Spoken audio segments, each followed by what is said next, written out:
Om Swastiastu, kembali lagi bersama saya di channel Balinese Lab. Kali ini saya akan membahas tentang salah satu sejarah pura di Bali, yaitu sejarah Pura Besakih. Pura Besakih merupakan kompleks pura terbesar di Bali dan juga kompleks pura tertua yang ada di Bali. Pura Besakih ini kita sebut sebagai Mother of Temple atau ibu daripada semua pura di Bali. Pastinya setiap pura di Bali memiliki sejarah kapan berdirinya dan apa yang melatar belakangi berdirinya pura tersebut. Pura Besakih terletak di lereng Gunung Agung, tepatnya di Desa Besakih, Kecamatan Rendang, Kabupaten Karangasem, Provinsi Bali. Sejarah berdirinya Pura Besakih berawal dari kisah perjalanan seorang resi yang bernama Resi Markandeya, yaitu seorang yogi atau pendeta Hindu Siwa yang berasal dari tanah India Selatan. Beliau pertama kali menjajakkan kakinya di bumi Nusantara pada awal abad ke-8 Masehi, yaitu tepatnya di Gunung Dieng, yang juga saat tersebut telah termasuk ke dalam kerajaan Mataram kuno dengan rajanya yang bernama Raja Wangsa Sanjaya. Sebagai seorang petapa, beliau melakukan tapa berata di kawasan tersebut. Karena banyak makhluk halus yang mengganggu, beliau pun pergi dan beranjak menuju arah timur dan beliau sampai di lereng Gunung Raung. Di Gunung Raung inilah beliau bertapa lagi. Di sini beliau mendapat wahyu berupa suara gaib dan berkas sinar cahaya yang sangat terang dari arah timur. Di situ beliau melihat tampak deretan pegunungan berjejer memanjang dari barat ke timur. Pulau di sebelah timur Jawa yang ini kita kenal dengan nama Pulau Bali terlihat memanjang. Sebagian pelaut mengira bahwa pulau tersebut panjangnya sampai menyatu dengan Nusa Tenggara. Begitu juga dengan Resi Markandeya.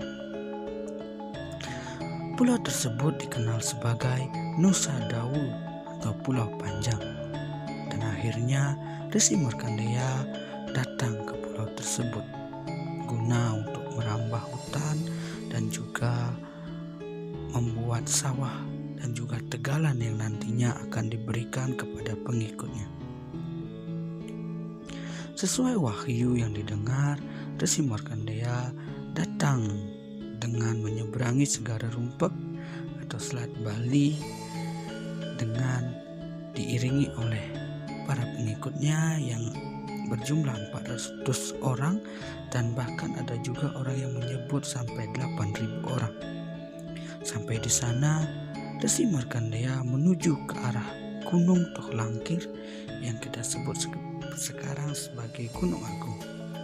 Sampai di lereng gunung tersebut yang masih dalam keadaan hutan belantara, sang resi dan para pengikutnya langsung merambah hutan dan membuka lahan.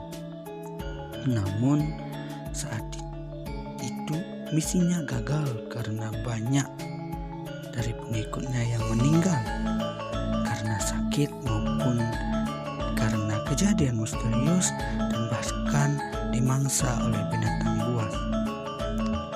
Karena hal tersebut, beliau pun kembali menuju Gunung Raung untuk melakukan tapa dan meminta petunjuk kepada Sang Pencipta. Di saat tersebut, beliau pun dapat wangsit bahwa harus melakukan upacara yatnya sebelum merambah hutan di lereng gunung di Pulau Dawa tersebut. Kemudian Resi Markandeya datang kembali ke Pulau Dawa tersebut untuk merambah hutan dengan membawa beberapa pengikutnya kembali yang berasal dari desa Aga yang merupakan penduduk asli dari Gunung Raung. Namun sebelum beliau melakukan pekerjaannya, karena beliau sudah mendapatkan permisi beliau pun melakukan upacara, yaitu upacara Macaru, dan menanamkan 5 unsur logam atau pancadhatu, diantaranya berupa emas, perak, tembaga, perunggu, besi, dan disertai dengan mirah adi atau permata utama, agar beliau dan para pengikutnya selamat saat melakukan pekerjaan merambah hutan di lereng Gunung Agung. Dan akhirnya setelah beliau melakukan upacara tersebut, beliau dan para pengikutnya sampai selesai merambah hutan di sana tidak terjadi apa-apa. Setelah dianggap cukup, beliau pun membagikan hasil dari perambahan hutan tersebut kepada para pengikutnya. Ada yang mendapatkan sawah dan juga tegalan. Dan akhirnya beliau pun berada di ketinggian Gunung Tohlangkir, dan beliau baru menyadari bahwa Pulau Dawa tersebut tidaklah sepanjang apa yang beliau perkirakan. Akhirnya beliau pun mengganti nama pulau tersebut dengan kata Wali, yang dalam bahasa Palawan dari India Selatan yang berarti persembahan suci. Dan selanjutnya atau kini kita sebut sebagai Pulau Bali, tempat di mana beliau melakukan upacara Macaru sebelum beliau merambah hutan, dan beliau menanamkan 5 elemen logam atau pancadhatu. Beliau beri nama Besuki.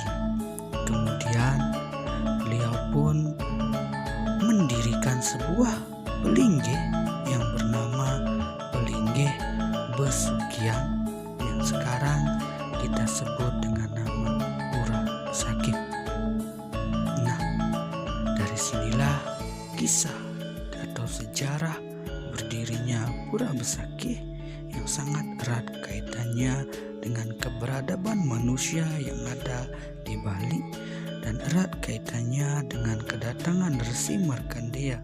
Demikianlah sedikit sejarah mengenai berdirinya Pura Besakih dan juga kedatangan Resi Markandeya.